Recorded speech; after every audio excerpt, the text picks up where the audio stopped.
यीशु मसीह का पहला चमत्कार। बाइबल में आपको ये मत्ती, मरकुस, लूका, यूहन्ना में से कौन सी पुस्तक में मिलेगा? यूहन्ना वो है जो यीशु मसीह का प्रिय चेला था, और जब प्रिय था तो उसने एक एक बात को बड़ी सटीकता से लिखा, और लिखने के साथ साथ उसने इस बात को मेंशन किया है कि यीशु मसीह का पहला चमत्कार।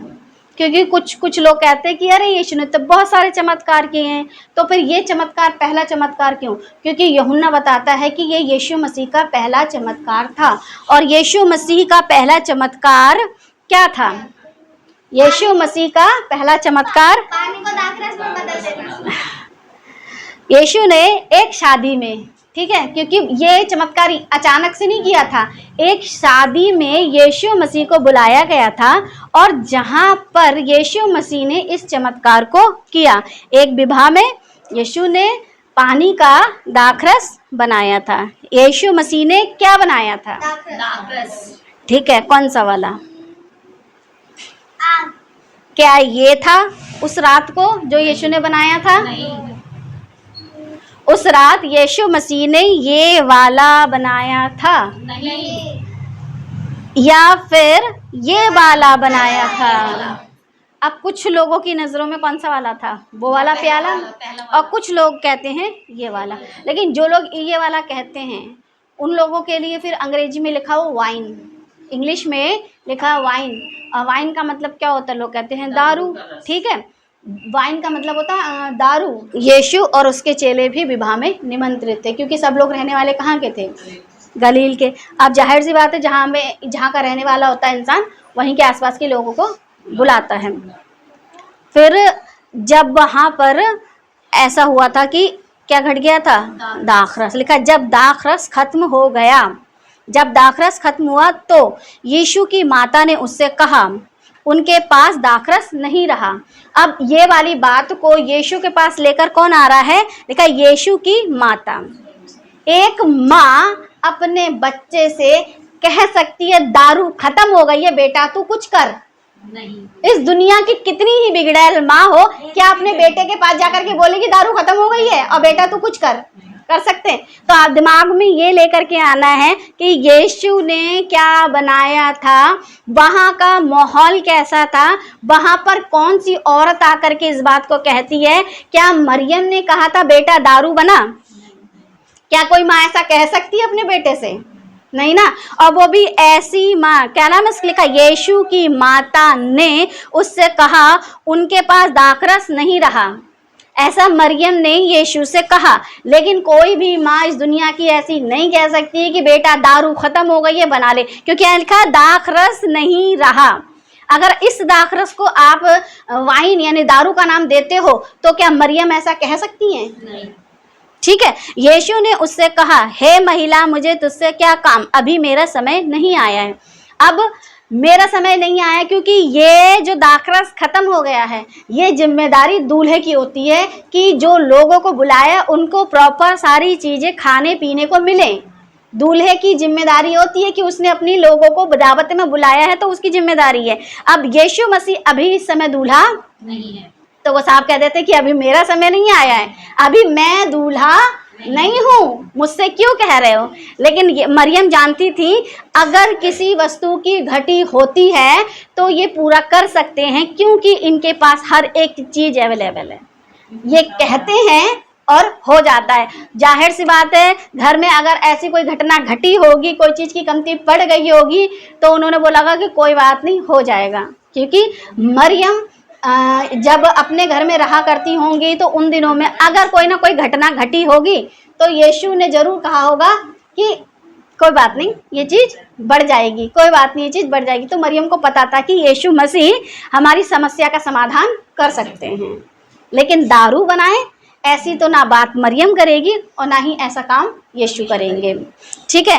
तो यीशु ने क्या बोला? अभी मेरा समय नहीं आया, क्योंकि अभी मुझे दूल्हा नहीं बनना है, क्योंकि अभी उनका ये पहला चमत्कार था। उन्हें अभी और बहुत सारे चमत्कार करने थे, उसके बाद कहीं उनका नाम बहुत फेमस होता, फिर लोग विरोध में आते, फिर क्रूस पे चढ़ाते, तब कहीं जाकर के उनके दूल्हा बनने का प्रोसेस शुरू होता।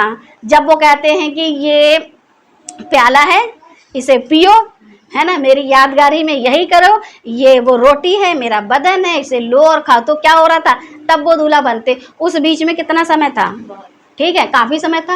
आप 3 साल मान सकते हो, 2.5 साल मान सकते हो, और 3.25 साल भी मान सकते हो, 3.5 नहीं, क्योंकि 2-4 महीने तो उन्हें अपने चेलों को भी इकट्ठा करने में लगा, 2-4-6 महीने लगे होंगे, तो 3 साल तो आप मान के चलो इस चीज़ को।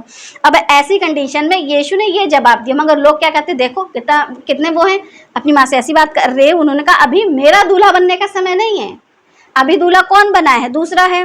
दागरस अगर घट गया है तो ये उसकी प्रॉब्लम है, क्योंकि उसने हम लोगों को दावत पे बुलाया है। फिर यीशु की जो क्या कहते हैं बात उनसे कही जाती है, तो यीशु क्या करते हैं, उन चेलों से क्या कहते हैं कि जो मटके खाली हैं इनमें क्या भर दो। अब ये व्यक्ति उनमें क्या भर देता है, पानी। लिखा है उसकी माता ने सेवकों से कहा जो कुछ वह तुमसे कहे वही करना, जो कुछ वह कहे, यानी मसीहा ने जो कहा। लिखा है वहां पर यहूदियों की शुद्धिकरण के लिए पत्थर के 6 मटके रखे थे, 6 मटके जिनमें 2-2, 3-3 मन समाता था, यानी पानी बहुत सारा रखा जाता था। यीशु ने उनसे कहा मटकों में पानी भर दो।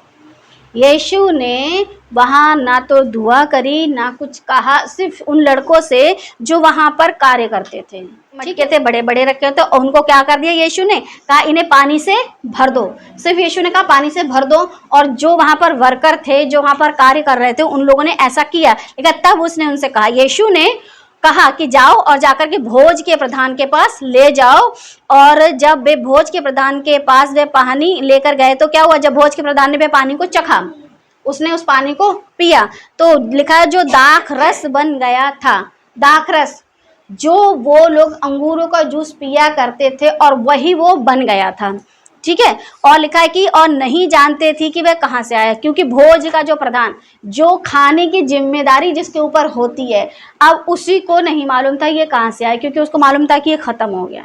लेकिन जो लड़के वहाँ काम कर रहे थे, क्योंकि ये बात कोई बहुत जब हमारी बारातों में, शादी बारातों में नॉर्मली अगर किसी चीज़ की कमी हो जाती है तो माइक पे अनाउंसमेंट करते हैं। जैसे एक उदाहरण के तौर पर कि हमने कॉफ़ी मेकर लगाया शादी में, ठंडियों में बारात रहती है तो कॉफ़ी मेकर लगाया, और अचानक से क्या रहता है ना कि लोग 10 से 20 हो जाते हैं, या फिर 4 प्याले से 5 प्याला भी पी लेते हैं, तो कॉफ़ी का जो दूध होता है वो ख़त्म हो जाता है। अक्सर ऐसा ही होता है, या तो कॉफ़ी ख़त्म हो जाएगी या दूध ख़त्म हो जाएगा, क्योंकि हमारे यहाँ भी ऐसी हुआ था। तो हमने अनाउंसमेंट की थी माइक पे, दूध ख़त्म हो गया, कृपया दूध ले आओ। नहीं ना, कानों कान बात हुई और कानों कान चीज़ आ गई। मतलब जो वहाँ पर मुखिया था, उस मुखिया के कान में कहा गया कि अरे भैया दूध खत्म हो गया है और ले आओ, क्योंकि अभी भी बहुत सारे लोग जो हैं कॉफ़ी मांग रहे हैं, मौसम ठंडा है। तो फिर ये बात चोरी चोरी हुई और चोरी चोरी चली गई। लोगों को जो कॉफ़ी पी रहे थे उन्हें नहीं पता चला कि कहाँ से आई, किसने बनाई, हम तो बस जा रहे हैं और पी रहे हैं, जा रहे हैं और पी रहे हैं, यही तो चलता है। तो वैसे ही जो वो प्रधान था खाने का, उसने देखा कि ये चीज़ कहाँ से आ गई, जो चीज़ खत्म हो गई थी कहाँ से आ गई। लेकिन ये बात कानों कान हुई, मरियम ने कानों कान यीशु से कहा, और यीशु ने जाकर के उन लोगों से जो वहाँ पर क्या कर रहे थे, शरबत को सर्व कर रहे थे, जैसे हम वेटर कह सकते हैं। उन दिनों में तो क्या मोहल्ले बस्ती के लोग करा करते, आजकल वेटर करते हैं। तो कानों कान ये बात हुई, कब भरा गया, कब पानी दाखरस बन गया, ये बात भोज का प्रधान नहीं जानता था कि वह कहाँ से आया, परंतु जिन सेवकों ने पानी निकाला था वे जानते थे। सेवक यानी जो लोग वहाँ पर काम कर रहे थे, उनको मालूम था कि हमने तो सिर्फ पानी इधर से उठा करके उधर रख दिया है। तो भोज के प्रधान ने दूल्हे को बुलाकर, अब किसको बुला रहा है वो, दूल्हे को क्यों बुलाया, उसको तो किसी और को बुलाना चाहिए था।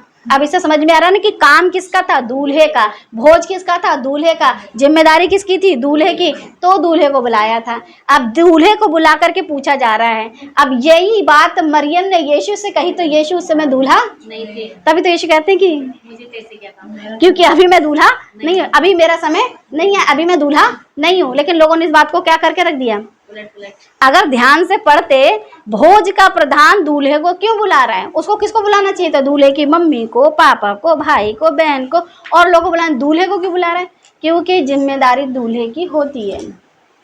उस दूल्हे को बुलाया, और जब उसे बुलाया तो उससे कहा, लोग पहले क्या करते हैं, हर एक मनुष्य पहले अच्छा दाखरस देता है, और जब लोग पीकर छक जाते हैं तब मध्यम देता है, परंतु तूने अच्छा दाखरस अब तक रख छोड़ा है। इंसानों के द्वारा बनाया हुआ दाखरस लोग पी रहे थे, लेकिन वो कैसा था, मध्यम यानी ठीक ठाक। लेकिन जब वही दाखरस यानी पानी का सिर्फ बदलाव किया गया तो वो कैसा बन गया? अच्छा दाखरस। तो मसीहत में जो आपको शिक्षा मिल रही थी मूसा के जरिए, यहोशू के माध्यम से, समूएल के माध्यम से, दाऊद के माध्यम से और सुलेमान के माध्यम से और बहुत सारे याजक क्या कहते हैं भविष्यवक्ताओं के माध्यम से, वो एक नॉर्मल दाखरस था। लेकिन जो मसीहा ने आके शिक्षा दी वो क्या है? अच्छा। परफेक्ट, बहुत बढ़िया, बहुत स्वादिष्ट। क्योंकि यीशु मसीह ने एक एक बात खुलकर कही है। जब जितने भी भविष्यवक्ता बात करते थे ना, वो कहते थे आएगा, होगा, आएगा। यीशु कहते हैं मैं हूँ। जब लोग उनसे पूछे तो उन्होंने क्या कहा? मैं हूँ। और जब यीशु की जो ऊपर तख्ती लगी थी उस पर क्या लिखा था? यीशु नासरी यहूदियों का राजा। क्या उसने अपनी बातों को क्या करा? अच्छा दाखरस यानी बातों को साफ साफ लोगों को समझाया। अब जो इंसान बातों को इतना साफ साफ कर रहा है, क्या वो दारू बना सकता है? नहीं। सवाल तो ये ना, क्या यीशु ने दारू बनाई? नहीं, क्योंकि यीशु ने जो कहा वो पानी इधर से उधर ट्रांसफर करवाया, किया नहीं। आगे लिखा हो कि यीशु ने गलील के काना में अपना ये पहला चिन्ह दिखाकर अपनी महिमा प्रकट की और उसके चेलों ने उस पर विश्वास किया। यीशु मसीह ने पहला चमत्कार पानी का क्या बना दिया? दाखरस। परमेश्वर के पवित्र आत्मा का पहला चमत्कार क्या है? परमेश्वर की आत्मा का पहला चमत्कार उत्पत्ति के पहले अध्याय में जाओ तो मिलेगा आपको। वो अलग किया पानी को। क्या करा? परमेश्वर ने कहा उजाला, इस संसार का अंधकार जाता रहे और जीवन में क्या आ जाए? रोशनी आ जाए। और ये जो था वो था परमेश्वर के द्वारा किया गया पहला चमत्कार। और यीशु ने क्या करा? एक साधारण से पानी को ऐसी चीज बना दी जो बहुत अच्छी है, पौष्टिक है, पीने में अच्छी, और लोगों को कब पिलाई जाती है? जब वो बड़े खुश होते हैं, शादी ब्याह का माहौल होता है तो इंसान क्या करता है? अच्छा दाखरस पीता है, दारू नहीं पीता है। दारू पी करके मतवाले ना बनो। कहाँ लिखा है? बाइबल में लिखा है कहीं? पुराने या नए नियम में? दाखरस से मतवाले ना हो, यानी दारू वाला, है ना? नया नियम मिलेगा। पौलुस इस बात को कहता है कि दारू पी करके। अच्छा, कहीं प्रकाशित वाक्य में ऐसा आपने पढ़ा है कि पियक्कड़ परमेश्वर के राज्य के भागी नहीं होंगे? हाँ, 20-15। ठीक है, प्रकाशित वाक्य में परमेश्वर इस बात को कहते हैं पियक्कड़ परमेश्वर के राज्य के भागी नहीं होंगे। क्या परमेश्वर अपनी बातों के खिलाफ जाते हैं? कभी नहीं। तो फिर दारू क्यों बनाएंगे? सीधी सी बात है। जो खुद कहता है कि दारूबाज, पियक्कड़, शराबी यीशु के राज्य में नहीं जाएंगे, वो दारू क्यों बनाएगा? नहीं बनाएगा ना। तो लोग क्या कर रहे हैं? परमेश्वर की बातों को पलट रहे हैं। अब परमेश्वर ने हम सबको, ठीक है, हमारा क्या किया है? अभिषेक। हम सबका क्या किया है? अभिषेक। क्या अभिषिक्त व्यक्ति को दारू पीना अलाउ होती है? नहीं। अगर ऐसे अभिषिक्त व्यक्ति को दारू पीनी अलाउ नहीं होती है तो लूका 4:18 में क्या लिखा है? प्रभु का आत्मा जोर से। मुझ पर है। प्रभु का आत्मा मुझ पर है, इसलिए कि उसने कंगालों को सुसमाचार सुनाने के लिए मेरा अभिषेक किया है। बस, अभिषेक किसका किया है? यीशु मसीह का। अब जिसका अभिषेक हुआ है, क्या वो दारू बना सकता है या दारू पी सकता है? नहीं। जब पुराने नियम के याजक और महायाजक और नाजीर इन लोगों को दारू पीनी अलाउड नहीं थी, तो फिर यीशु मसीह खुद इस बात को कहते हैं प्रभु का आत्मा मुझ पर है, इसलिए कि उसने कंगालों को सुसमाचार सुनाने के लिए मेरा अभिषेक किया है। अब जब यीशु मसीह का अभिषेक हुआ है तो क्या वो ऐसी कोई वस्तु बना सकते हैं जो परमेश्वर की बातों, परमेश्वर की आज्ञा के खिलाफ हो? नहीं। क्या परमेश्वर यीशु मसीह जीवित परमेश्वर की, है ना, जिसे कहते हैं पिता, पुत्र, पवित्र आत्मा, त्रिएक परमेश्वर हैं, तीनों एक परमेश्वर हैं, उनकी बातें अलग अलग हो सकती हैं? नहीं। अगर अलग नहीं हो सकती है तो जाहिर सी बात है कि पहला चमत्कार दाखरस, जिसे हिंदी में कहें और अंग्रेजी में कह दे तो जूस, ना कि वाइन, अभिषेक किया है। और मुझे इसलिए भेजा है कि बंदियों को छुटकारे का, अंधों को दृष्टि पाने का और सुसमाचार प्रचार करूं और कुचले हुओं को छुड़ाऊं और प्रभु के प्रसन्न रहने के वर्षों का क्या करूं? प्रचार। प्रभु के यानी परमेश्वर के प्रसन्न रहने के वर्षों का जो प्रचार करेगा, क्या उसकी शुरुआत दारू बनाने से करेगा? नहीं करेगा ना। तो जो लोग बाइबल को पढ़ रहे थे अब तक, जो ये कहते हैं यीशु ने बनाई और हमने पी, क्या बुराई की, पहले उनसे ये तो बोलो कि क्या तुमने इस आयत को कभी पढ़ा है? क्या तुमने कभी उस माहौल के विषय में जानकारी ली है कि वहाँ का माहौल कैसा था, जो तुम अपने दिमाग से कुछ भी, इसे क्या कहते हैं, वो क्या कहते हैं, अपनी इच्छाओं को हम बाइबल के कंधों पर रख करके, है ना बाइबल की बातों को तोड़ते मरोड़ते अपने हिसाब से क्या कर रहे हैं, लोगों के सामने पेश कर रहे हैं। ऐसा नहीं लिखा है। जब आप परमेश्वर के वचन को सही से पढ़ोगे, अभिषिक्त व्यक्ति दारू का काम नहीं करेगा। न्यायों 13:5 इसमें आपको मिलेगी एक ऐसी औरत जिसके बच्चा नहीं हो रहा था, ठीक है, लिखा है क्योंकि तू गर्भवती होगी और तेरे एक बेटा उत्पन्न होगा और उसके सिर पर छुरा ना फिरे, क्योंकि वह जन्म ही से परमेश्वर का नाज़ीर रहेगा और इस्राएलियों को फलिस्तियों के हाथ से छुड़ाने में वही हाथ लगाएगा। जो इस्राएलियों को फिलिस्तियों की गुलामी से छुटकारा देने वाला है नाज़ीर, उसको दारू अलाउ नहीं थी, सर पे छुरा फिराना अलाउ नहीं था। तो जो यीशु मसीह मानव जाति का उद्धार करने को आएगा, उसको दारू पीनी अलाउ थी या दारू बनानी अलाउ थी? पुराने नियम में जब एक छोटे से व्यक्ति को, जिसका नाम था समसून, जो कि सिर्फ एक राष्ट्र को गुलामी से, किनकी गुलामी से, फलिस्तियों की गुलामी से आज़ाद करने वाला है, जब उसके लिए इतने कायदे कानून नियम सख्त हैं, तो मानव जाति के लिए जो यीशु मसीह ने काम किया है, क्या उनके लिए नियम कायदे कानून सख्त नहीं है? कैसे परमेश्वर अपनी ही बातों के खिलाफ जा सकते? न्यायियों 13:7 परंतु उसने मुझसे कहा, अब ये स्त्री बोल रही है अपने पति से कि सुन, तू गर्भवती होगी और तेरे एक बेटा होगा, इसलिए अब से ना तो दाख मधु या और ना किसी भांति की मदिरा पीना और ना कोई अशुद्ध वस्तु खाना, क्योंकि वह लड़का जन्म से मरण के दिन तक परमेश्वर का नाज़ीर रहेगा। अब ये आज्ञा किसको मिल रही है? जो स्त्री जन्म देती है समसून को, उस स्त्री के लिए नियम है। स्त्री को भी कैसा जीवन रखना अपना? पवित्र, जिसकी कोख से वो बच्चा पैदा होगा। तो फिर मरियम को ऐसा अपना जीवन रखेंगी? वो भी पवित्र रखेंगी? नहीं, मरियम के बोलेंगे कि यीशु दारू खत्म हो गई, बना दो। ऐसा हो सकता है क्या? मरियम भी ऐसा नहीं है, क्योंकि परमेश्वर अपनी बातों के खिलाफ नहीं जाते हैं। इस स्त्री से क्या कहता, तू क्या करना, ना तो दाख मधु, ना किसी भांति की मदिरा और ना ही किसी प्रकार की अशुद्ध वस्तु खाना, ना तो खाना और ना ही पीना। जो परमेश्वर अपनी आज्ञाओं में इतना सटीक और साफ सुथरा है, क्या वो यीशु मसीह जो पहला चमत्कार करें उसमें ऐसा कुछ गड़बड़ कर सकते हैं? बिल्कुल भी नहीं। अब बात करेंगे लूका 1:13। अभी हम बात कर रहे थे ऐसी औरत की जिसका नाम, जो कि क्या कहते हैं, समसून की माता थी। वो अपने आप में क्या थी? पवित्र। खाने में पीने में क्या अशुद्ध वस्तुएं वो नहीं खानी है ना पीनी है। अब बात आती है, ये बात चली इलीशिबा की, ठीक है। भयभीत ना हो, तेरी प्रार्थना सुन ली गई, तेरी पत्नी इलीशिबा से तेरे लिए एक पुत्र उत्पन्न होगा, तो उसका नाम क्या रखना? यूहन्ना। अब यूहन्ना के लिए आज्ञा जो मिली है वो क्या मिली है? और तुझे आनंद और हर्ष होगा और बहुत तो उसके जन्म के कारण आनंदित होंगी, क्योंकि वह प्रभु के सामने महान होगा और दाखरस और मदिरा कभी ना पिएगा और अपनी माता के गर्भ ही से पवित्र आत्मा से परिपूर्ण हो जाएगा। जो व्यक्ति पवित्र आत्मा से परिपूर्ण हो जाता है, ठीक, वो दाखरस और मदिरा, इसके लिए दोनों चीज़ें हैं। परमेश्वर ने यूहन्ना के लिए आज्ञा निकाली थी कि किसी भी प्रकार का वो दारू जिसे लोग वाइन कहते हैं, वो मदिरा जिसमें अल्कोहल मिलाते हैं, जो भी मिलाते हैं, जैसा भी बनाते हैं, जिसमें कहते हैं नशा, जन ऐसा कोई भी काम समसून के लिए अलाउ नहीं था। ऐसा कोई काम यूहन्ना बपतिस्मा देने वाले के लिए अलाउ नहीं था।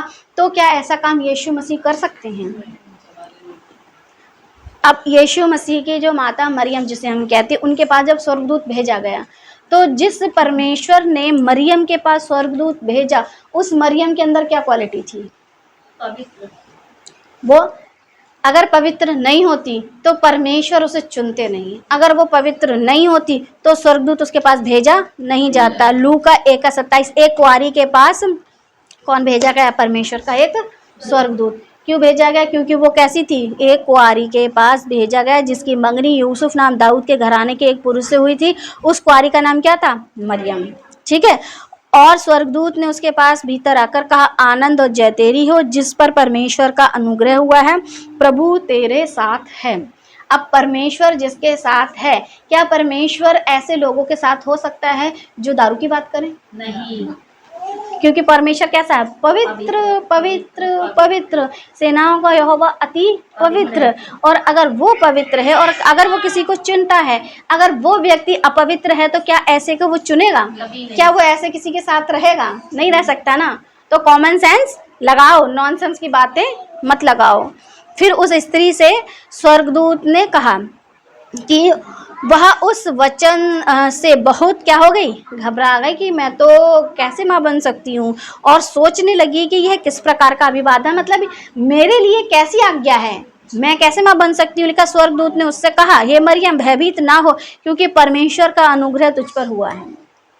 परमेश्वर का अनुग्रह हुआ है। अब वहां पर मन फिराव वाली बात नहीं थी, क्योंकि आज के लोग, कुछ लोग पता क्या बोलेंगे कि तो क्या यीशु मसीह शराबियों को नहीं चुनते हैं या उनसे अपनी महिमा नहीं लेते हैं?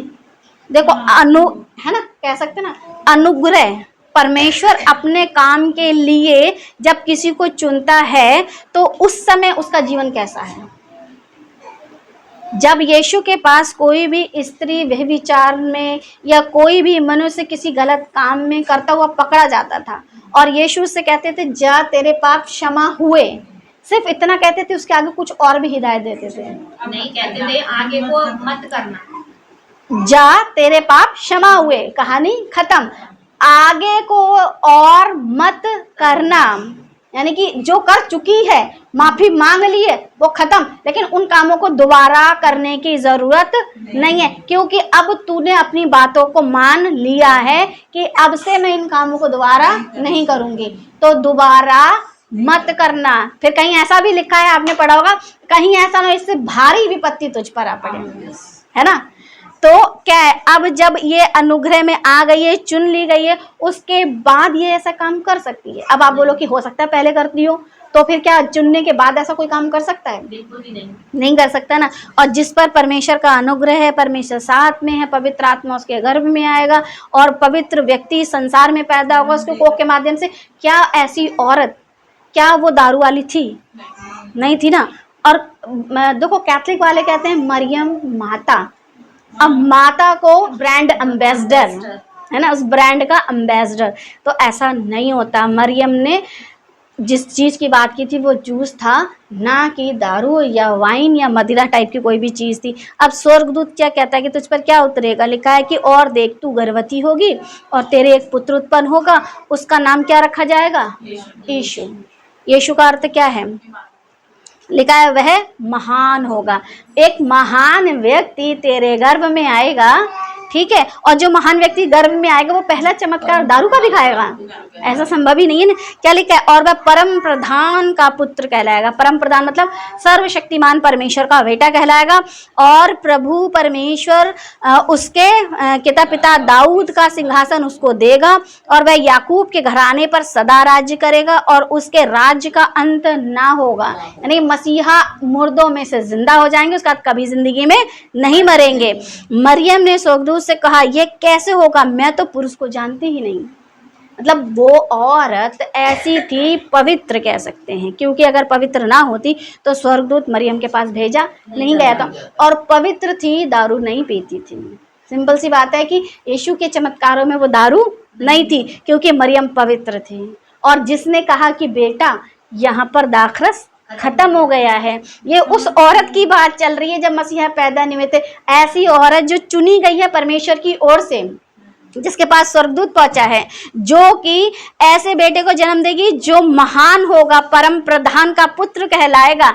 तो वो औरत कैसी थी? पवित्र। तो उसकी कोख में जो है वो पवित्र, और वो दोनों मिलकर के दारू नहीं बना सकते, क्योंकि उस विवाह में यही दो बंदे थे जो आपस में बात कर रहे हैं। खत्म हो गई है, अच्छा मुझसे तुझसे क्या काम, चल फिर भी बना देता हूँ। तो क्या दोनों ने मिलकर के दारू बनाई? नहीं कर सकते ना। जब दोनों ही पवित्र और इतने पवित्र हैं कि परमेश्वर उनके जरिए अपने कामों को ले रहे हैं, तो क्या कर रहे हैं? मसीही लोग मसीहत को क्या कर रहे हैं? बदनाम। आप खुद ही सही से बाइबल नहीं पढ़ते हो, बाइबल नहीं समझते हो, लोगों को नहीं समझाते हो, और क्या कर रहे हो? मसीहत को बदनाम कर रहे हो। ऐसा प्रचार क्या कहलाता? बदनामी का। कि यीशु ने बनाई, हमने पी, क्या बुराई की? क्योंकि ईसाइयों के अलावा ज्यादातर लोग बाइबल पढ़ते नहीं, ईसाई लोग थोड़ी बहुत तो पढ़ ही लेते हैं, और खासकर ये वाला तो पढ़ ही लेते हैं कि यीशु मसीह ने क्या बनाया था, दाखरस। यीशु का पहला चमत्कार क्या था, ठीक है। तो फिर यीशु ने बनाई और हमने पी, क्या बुराई की? अब आप ये तो सोचो कि यीशु कैसे थे, क्या बनाया, कैसे बना? देखो, जो बना रहा है उसकी सोच कैसी है। अगर मैं कोई गलत चीज बनाऊं, ठीक है, तो पहले मैं खुद, मेरे अंदर मेरी प्रवृत्ति कैसी होगी? गलत ही होगी। हम पहले गलत होते हैं ना। केन और हाबिल, दो भाई, एक ने दूसरे का मर्डर करा। कौन से वाले ने किसका मर्डर किया? कैन ने हाबिल का कर दिया। केन ने हाबिल का। अच्छा, केन से परमेश्वर क्या कहते हैं? यदि तू भला करे तो तेरी बेटी ग्रहण की जाएगी। तो इसका मतलब वो भला नहीं था। नहीं करता था, और जो भला नहीं करता उसने फटाक से बुराई कर दी।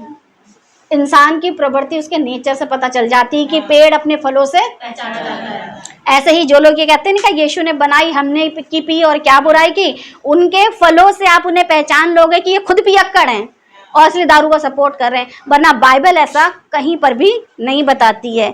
फिर लिखा हुआ है कि स्वर्गदूत ने उसको उत्तर दिया, पवित्र आत्मा तुझ पर उतरेगा। पवित्र आत्मा तुझ पर उतरेगा। पवित्र आत्मा अपवित्र वस्तु पर उतरता है? कभी नहीं। नहीं ना। तो यहाँ पर पवित्र आत्मा तुझ पर उतरेगा। परम प्रधान की सामर्थ तुझ पर छाया करेगी। परम प्रधान की सामर्थ तुझ पर छाया करेगी। ऐसे व्यक्ति पर अगर वो अपवित्र है तो परम प्रधान की सामर्थ तुझ पर छाया करेगी। मूसा के समय में जब परमेश्वर ने तंबू में अपनी उपस्थिति को जब रखा था ना, और कहा था कि हारून से कहा था कि समय समय पर उससे कह दे कि घुसे ना, वरना वो वहीं मर जाएगा। हारून को इजाजत दी थी। मूसा से कहा था कि अपने भाई को समझा, हर समय जाके वहां ना जाए, जबकि वो एक महायाजक की पद पे था, लेकिन हर समय नहीं जाना है कि हर जब कहा जाए कि आओ, वरना तुम उसकी उपस्थिति से क्या हो जाओगे, मर जाओगे। तो जो परमेश्वर इतना पवित्र है और इतना सटीक है, इतना साफ सुथरा है, क्या वो अपने उस बेटे को जो परम प्रधान का पुत्र कहलाएगा दारू बनाने की इजाजत देगा? जब वो ऐसा काम नहीं करेगा तो फिर ये लोग बाइबल पढ़ने वाले और समझाने वाले लोग कहाँ से कौन सा भेजा ला करके और लोगों को समझा रहे हैं? ये परमेश्वर से क्या कर रहे हैं? क्रोध कमा रहे हैं, क्रोध। और आगे लिखा है परम प्रधान की छाया तुझ पर करेगी, इसलिए वह पवित्र, वह पवित्र। अब जो पवित्र है वो पिएगा तो नहीं दारू। जो उत्पन्न होने वाला परमेश्वर का क्या कहलाएगा? पुत्र। और जो परमेश्वर का पुत्र कहलाएगा वो शराबी तो नहीं होगा। मत्ती 1:21, वह पुत्र जनेगी और तू उसका नाम यीशु रखना, क्योंकि वह अपने लोगों का उनके पापों से उद्धार करेगा। अभी मैंने समसून के विषय में बताया, एक जाति का उद्धार करने के लिए। अब ये पूरी मानव जाति का उद्धार करने के पापों से। क्या दारू पीना एक पाप है? अगर जो व्यक्ति खुद ही पाप कर रहा हो वो उद्धार कैसे कर सकता है? अब यहाँ पर यीशु मसीह के विषय में क्या लिखा है? क्योंकि वह अपने लोगों का पापों से उद्धार करेगा। शराबी शराब छोड़ देगा। यीशु शराब बना रहे हैं, शराब छुड़ाने के लिए बना रहे हैं, शराब पिलाने के लिए बना रहे हैं? क्या काम कर रहे हैं? तो कॉमन सेंस और नॉनसेंस दो अलग अलग चीजें हैं, और दोनों का यूज अलग अलग करना चाहिए, दोनों को मिक्स नहीं करना चाहिए। जैसे सनी और ऊन को मिलाओ मत, दो तरीके का कपड़ा मिलाने के लिए बना करा था, वो इस टाइप की बातें थी। जो अपने लोगों का उनके पापों से उद्धार करेगा वो यहूदी चेलों को यहूदी विवाह में दारू बना के पिलाएगा। मतलब जब लोग इस तरीके की बातें करा करते हैं तो आप लोगों को जवाब कैसे देना है? बच्चन ये बताओ, जो मरियम यीशु के पास आकर के पूछती है, बोलती है कि क्या कहते हैं, दाखरस घट गया है, तो दोनों मिलकर के क्या बना रहे थे? दाखरस। ठीक है, ऐसा जूस जो वहाँ के लोग जो आए थे, जो इनवाइटेड लोग थे, उनको पिलाने के लिए, ना कि ऐसी दारू जो पियक्कड़ पीते हैं। दोनों फर्क फर्क चीज़ें हैं। और आप माहौल को देखो, जो व्यक्ति बात कर रहे हैं उनके नेचर को देखो, उनके कंधों पे जिम्मेदारी को देखो। पापों से उद्धार करेगा एक कुंवारी जिसके ऊपर परमेश्वर का आत्मा है, ठीक है, एक व्यक्ति जिस पर लोगों के पापों को उद्धार करने की क्या क्या है, ताकत है, ठीक है। अब वो दोनों मिलकर के ऐसा काम कर सकते हैं क्या? कितने मूर्ख हैं ऐसे ईसाई और ऐसे पादरी और ऐसी कलीसिया जो इन बातों को क्या कर रही, एक्सेप्ट कर रही है कि हाँ ऐसा है। और अगर ऐसा आप कर रहे हो तो एक तो परमेश्वर को बदनाम, यीशु को बदनाम, मरियम को बदनाम कर रहे हो। और अगर आप ऐसा करते हो तो परमेश्वर का क्रोध आप लोग क्या कर रहे हो, कमा रहे हो। लिखा देखो एक कुंवारी गर्भवती होगी, एक पुत्र जनेगी, उसका नाम इमैनुअल रखा जाएगा, जिसका अर्थ परमेश्वर हमारे साथ। अब जो परमेश्वर हमारे साथ है, क्या शराबियों के साथ हो सकता है? पियकड़ों के साथ हो सकता है? क्या गाली देने वाले पियकड़ परमेश्वर के राज के भागी होंगे? जो उनके राज्य में नहीं जा सकते वो उनके साथ हो सकता है क्या? तो फिर यीशु मसीह दारू बना नहीं सकते हैं। यीशु मसीह ने क्या किया था? अपने लोगों के, ठीक है, लोगों के पैरों को धोया था। एक जगह लोगों के सर पर परमेश्वर ने अभिषेक किया। तभी आप लोगों ने देखा था एक व्यक्ति के सर पर तेल डाल करके क्या किया गया था? उसका अभिषेक। वहीं पर यीशु मसीह के चेले जो कि उस विवाह में सम्मिलित थे, और यीशु ने लास्ट में अपने चेलों को क्या धोए? पैर। उन्हें पैर धो करके क्या कर रहे हैं? वो अभिषेक थे। क्योंकि पतरस बोलता है कि अगर ऐसी बात है तो तुम मुझे धो दे। कहता जो नहा चुका है उसे जरूरत नहीं है। यीशु ने अपने चेलों के पैर क्यों धोए? क्योंकि सुहावने हैं वो पांव जो अच्छी बातों का समाचार, और अच्छी बातें कौन सी? उद्धार के मार्ग की बातों को आपको बताना, यह अच्छी बातें। इस वजह से यीशु ने उनके पैरों को धो करके उनको क्या किया? अभिषिक्त। अब जिनको यीशु अभिषिक्त करना चाह रहे थे, क्या उनके सामने वो दारू बना सकते थे? कॉमन सेंस की बात है कि हम जिन लोग, जैसे मैं आप लोगों को स्टडी दे रही हूँ, आज हम लोगों के बीच में सबसे एक कॉमन बात चलती है जिसको लेकर के कुछ लोग भी बात भी करते हैं कि हम आप लोगों के सामने जो स्टडी दे रहे हैं, ठीक है, अब वहीं लीला सीला मुन्नी वाले डीजे गानों पे हम कमर मटकाएं, तो ऐसा हमारा कोई फायदा क्या? हम आपको बोले कि डीजे पे डांस नहीं करना, पिक्चर नहीं देखना, पिक्चर के गानों पर रील नहीं बनाना, और यही हम करते हुए पाए जाएं तो आप लोग क्या बोलेंगे? खुद तो सुधर नहीं रही, हमें सुधारने चलिए। अगर यीशु मसीह ऐसे लोगों को, ठीक है, दारू पिला रहे थे और खुद कहते हैं कि स्वर्ग के राज में दारूबाज नहीं जाएंगे, तो आपने दारू बनाई है और हमें स्वर्ग के राज में जाने से मना कर रहे हो, फिर तो ये वाली बात हो गई ना। तो क्या परमेश्वर ऐसा काम कर सकते हैं?